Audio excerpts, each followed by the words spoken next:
अस्सलामु अलैकुम वरहमतुल्लाहि वबरकातुहू। उम्मीद है कि आप तमाम खैरियत से होंगे। नाजरीन, सुर्ख ब्रीफ केस से लड़की की 18 लाश तारीख मिलने को के बाद सुबह मुल्क एक्सप्रेस में वे इस के कत्ल को वृंदावन लेकर तट पे काफ़ी हंगामा हुआ एक था। लाल सूटकेस में आयोशी एक यादव युवती का 22 साल की लाश शव मिला था जिस पे 18 गोलियों के नवंबर को निशान थे। मथुरा में उसकी यमुना शिनाख्त के लिए एक्सप्रेस वे हमारी पर एक कई सुर्ख टीमें लगी ब्रीफ थी, केस करीब में 14 मिली टीमें थी। काम कर रही थी। आयोशी को गोली मार दी गई थी। इसके बाद उसे प्लास्टिक में लपेटकर एक सूटकेस में रखा गया और सड़क के किनारे फेंक दिया गया। उस थैले में 2 लाल रंग की साड़ियां भी रखी थी। मथुरा पुलिस ने 3 दिन बाद इस मामले में बड़ा इंकशाफ किया है। पुलिस ने बताया कि आयुषी की वालिदा ने भी इस वाक़ये में उसका साथ दिया।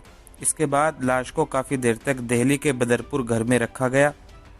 फिर लाश को सुर्ख सूटकेस में बांधकर 150 किलोमीटर दूर मथुरा ज़िले के राया इलाके में फेंक दिया गया। पुलिस ने लड़की के वालिदैन को गैरत के नाम पर कत्ल के इल्ज़ाम में गिरफ्तार कर लिया है। दरअसल आयुषी का किसी दूसरी जात के लड़के से अफेयर था। आयुषी का भरतपुर के रहने वाले छत्रपाल नामी लड़के से अफेयर था। दोनों की शादी 1 साल कबल आर्या समाज मंदिर में हुई थी।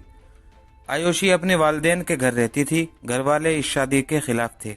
17 नवंबर की दोपहर को आयुषी का अपनी मां से झगड़ा हुआ। मां ने बाप को इसकी इत्तला दी। बाप नाराज होकर घर आया।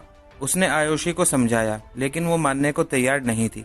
परेशान होकर वालिद ने लाइसेंस शुदा रिवाल्वर से आयुषी के सीने में गोली मारकर उसे कत्ल कर दिया।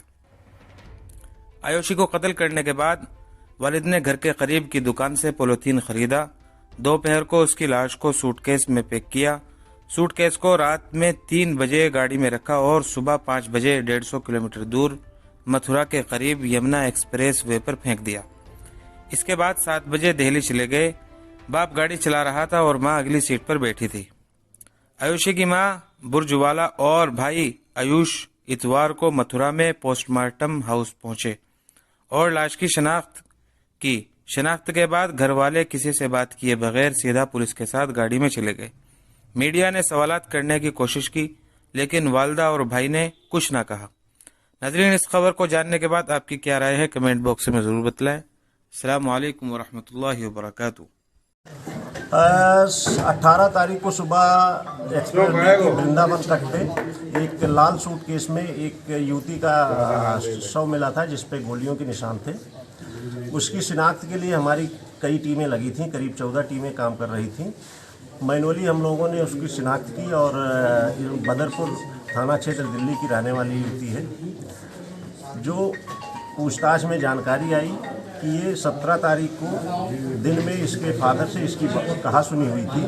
ये लड़की अपने मर्जी से एक लड़के से शादी कर ली थी जिसको लेकर परिवार में मनमुटाव चल रहा था और उसी कहा सुनी में फादर ने इसको 2 गोली मारी थी। लाश को रात में घर में ही रखे रहे और सुबह 3 बजे के आसपास अपनी ही गाड़ी से माँ और बाप दोनों लोग लेके उसको लाल सूटकेस में रख के ले आए और यहाँ डाल के वापस चले गए थे। हमारी पुलिस ने जांच में ये पाया कि माँ और बाप के बयानों में अंतर है। जब हम लोगों ने इस पर ठीक से बात की तो ये बात खुलती चली गई और उन्होंने स्वीकार किया कि ये हमने अपने घर में ही इसकी हत्या करके यहाँ डेड बॉडी ला के डाली थी। सर, वजह क्या थी इस हत्या की? लड़की चूँकि बालिग थी और अपने मर्जी से एक छत्रपाल नाम के लड़के से शादी कर ली थी आर्य समाज मंदिर में। इसको लेके परिवार में काफ़ी मनमुटाव था और लड़की बिना बताए भी घर से चली जाया करती थी, जिसको लेके माँ बाप टोकते रहते थे। सर, कितनी टीमें लगी थी इस मामले को खुलासे के लिए? कितनी टीमें लगी थी सर इसको खुलासे के लिए? खुलासे के लिए 14 टीमें काम कर रही थी और सभी टीमों ने खूब अच्छे से काम किया और हम लोगों ने इसको जल्दी से जल्दी वर्कआउट करने में सफलता प्राप्त की। सर, टीमों को कुछ इनाम मिली हो?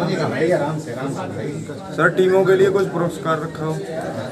डीजीपी सर की तरफ से बधाई हम लोगों को दी गई है और पुरस्कार देने की भी घोषणा की। सर, शादी के बाद लड़की कहाँ रह रही थी? अपने मायके में ही रह